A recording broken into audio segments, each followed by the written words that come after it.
Monday Night Raw took place tonight from Ontario, California, and this show really started off the build to a big WrestleMania match, and that's between Becky Lynch and Shayna Baszler, and also continued another big women's match, which is Rhea Ripley and Charlotte Flair and their feud to WrestleMania. So it really set up those two matches. In particular, Becky and Shayna, they're really going to make that one of the featured matches at this year's WrestleMania. So we started off with Seth Rollins, Buddy Murphy, AOP in the ring. They didn't give a shit. Owens, Joe, and the Viking Raiders came with interrupted and turned into a brawl. Set everything up, and of course, Becky Lynch's music plays. Everyone just kind of goes away. It was just weird. It's like, is she turning heel? Is she going to help Seth Rollins? That's what I thought at first, but I guess it wasn't that. So Becky comes out and she's waiting for her opponent. She's defending the Raw Women's title in the opening match. Her opponent is Asuka. Asuka comes out, yells in Japanese, and mocked Becky for the before the match. Fans are really into Becky, and this goes on for a while. This was a very good matchup here. I enjoyed it overall. Becky and Asuka go back and forth. You know for sure Becky's going to win, but Asuka's very well here. They have very good chemistry. They've had, they almost always have good matches. Last year at the Rumble in 2019 was a very good match. A month ago, or a few weeks ago, Royal Rumble in 2020, it was a good match as well. So, and they have a good match here. I thought this was also very good. I thought it was probably better than the Royal Rumble this year, to be honest. I thought they did well. I enjoyed it. The crowd was really into it. They're really into Becky. It was an exciting match. Kairi Sane gets involved. Eventually, Becky is able to get Asuka, in which they trade pin attempts. Asuka rolls up Becky, and Becky, however, is able to pin Asuka and retain the title. So as soon as she retains it, though, Shayna Baszler comes out, jumps Becky Lynch from behind, beats her down, locks in the Kafita clutch, and the fans are surprised. They've seen Shayna. And then here comes the big angle. So Shayna throws Becky to the ground. She grabs Becky by the back of her neck, and she bites the back of her neck like a vampire. And you can see the blood on Baszler's mouth. It was a horrible angle. It looked not like it was good, just it looked awful. It looked like fake blood. It looked basically like some kind of red sauce, like a blood pack. That's what it was. You know, it was a blood pack. That's like in horror movies, and they sometimes do it. That's what it was. It was she bit into it, and that was the angle. It was basically Baszler bleeding. Or Baszler, she has Becky's blood in her mouth, and I'm sure she didn't mind doing it, but it just seemed really odd. I don't know. For a character like her, she has to be nasty and vicious, but biting people, that's more like someone sick and demented. Baszler's just kind of a vicious ass kicker, like a badass heel. It's kind of, biting someone's neck, but she bites into Becky. It's blood, and Lynch is screaming in pain. She's in agonizing pain. The referees are there to help her. The doctor's there to help her. She's freaking out, but then, of course, they ruined it the way she sold it later. I thought, really? So anyway, they take her to the back, and they're trying to give her medical attention. Yeah, the Street Profits squash Mo Riley and Riddick Moss, and it's some stupid shit, the 24/7 title.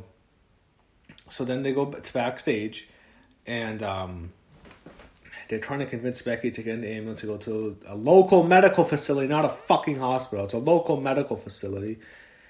She refuses to go, and they have her in the ambulance, and this is later, but they have her.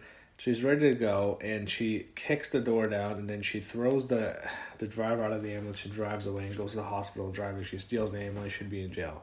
This was awful. This was so stupid. They could have sold us way better. Have her go into the ambulance. That's the last they've seen ever. This could have worked really well, even though it looked very fake, like super fake. This could have worked well, but her driving an ambulance just seems like she just no-sold it. She just goes to the facility and she steals an ambulance. They're trying to make her too badass like she's Steve Austin. I thought that angle sucked, so I'm not a fan of that. MVP does the VIP lounge at Drew McIntyre. He turns heel on Drew. Drew kicks him in the head, takes him out. So that was that. Angel Garza comes out with Zelina Vega, looking great as always, as she always does. He faces Cedric Alexander. Angel Garza gets the win. He could have a win. He could have a career in WWE. I don't know what they're going to do with him. I don't know what's going to happen when Andrade comes back, what the angle is going to be, but as long as it's Zelina on TV, I ain't going to complain. They recapped the Charlotte Flair Rhea Ripley angle from last week. Charlie Cruz interviews Ripley backstage, and of course she's interrupted by Sarah Logan, who she's facing tonight. They announced it's Bayley and Carmella for the SmackDown Women's title on SmackDown this Friday night. That's interesting. So I assume Naomi will be Elimination Chamber. I don't know what's going to happen with Sasha. They show Sarah Scriber interviewing Bobby Lashley and Lana. Went on. They ripped into Ricochet. Sarah Logan comes out and she demands Ripley face. Sarah Ripley comes out. Charlotte Flair's watching the match from the ramp, and she's wearing a dress, and she looked great. I have to give her credit for that. Ripley makes Sarah Logan look like she's nothing. I assume Sarah Logan probably is on the chopping block sooner than later. Rhea calls out Charlotte and she demands she faces her at WrestleMania. Flair points out that she has a match at NXT TakeOver against Bianca Belair, and she has the woo. And okay, angle, and of course Rhea I think for sure beats Bianca Belair at NXT this Sunday. They announced WrestleMania 37 taking place in Los Angeles next year. So yeah, 2021 WrestleMania LA Sophie Stadium. That thing's huge. I think it's bigger than the Cowboy Stadium. It's really the biggest stadium in football. It's a massive venue. It's going to host 1 year before the Super Bowl. I think that's why WWE really wanted it. So they have WrestleMania Los Angeles 2021. I'm sure they're going to have a huge attraction that year. So they recap Ricochet winning triple threat match next week, last week, and of course he faces Brock at Super Showdown. Charlie Cruz interviews Ricochet backstage. He hears Lashley's comments. He's motivated. Ricochet against Bobby Lashley. Ricochet wins. Nothing much to say there. Yeah, it was okay. They do an update, a medical update on Becky Lynch, and of course Tom Phillips says that she went to a local medical facility, but she's on her way back in a stolen fucking ambulance. Just think this angle sucks. I hated it. Randy Orton comes out. He's able to explain his reason for attacking Edge, and then he always have an explanation. However, Matt Hardy comes out, and the fans erupt into a delete chant. Matt Hardy points out the history between him and Edge, and the fans chant Lita. That was actually funny. There was a time when nobody hated Edge more than he did, but before that they were friends and they traveled the road with Christian and Jeff. Hardy talked about No Mercy 1999, and the fans started chanting TLC. This is a great promo. Hardy's hate for Edge went away when Edge had to retire. They both loved the WWE Universe, and Hardy can't imagine his career being taken from him when he isn't ready. After Edge retired, Hardy and Edge became friends again. After 9 years, he made his return, and Orton took it away. Hardy wants to know what's wrong with Orton. Orton attempted the RKO, but Hardy avoided. They fought for a few minutes, however, Orton hits an RKO. Orton gives Matt Hardy the concerto, and that's it. I think that's the last you see of Matt Hardy. He's probably going to AEW. I assume he's the part of the Dark Order, but he is done with WWE 100%. That's the last you see of Matt. They wrote off his character, and I think he goes to AEW now.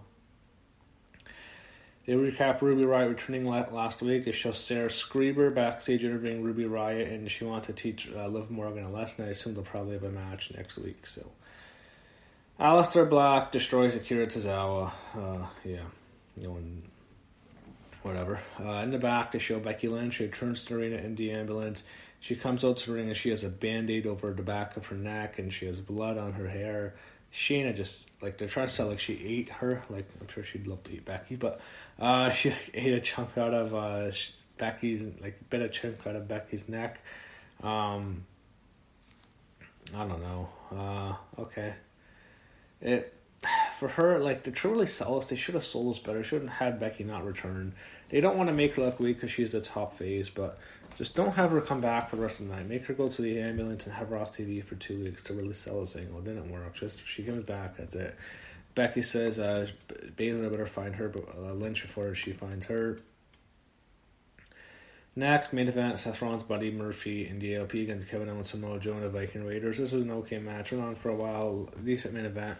A lot happened on the show that really didn't make this mean as much, but in the end, what happens is Joe has a coquina clutch on Buddy Murphy. However, the AOP distracts the referee once Murphy taps, and Rollins hit the curb stop on Joe. Murphy then pins Samoa Joe 1, 2, 3. So Seth Rollins, the Monday Night Messiah, Buddy Murphy.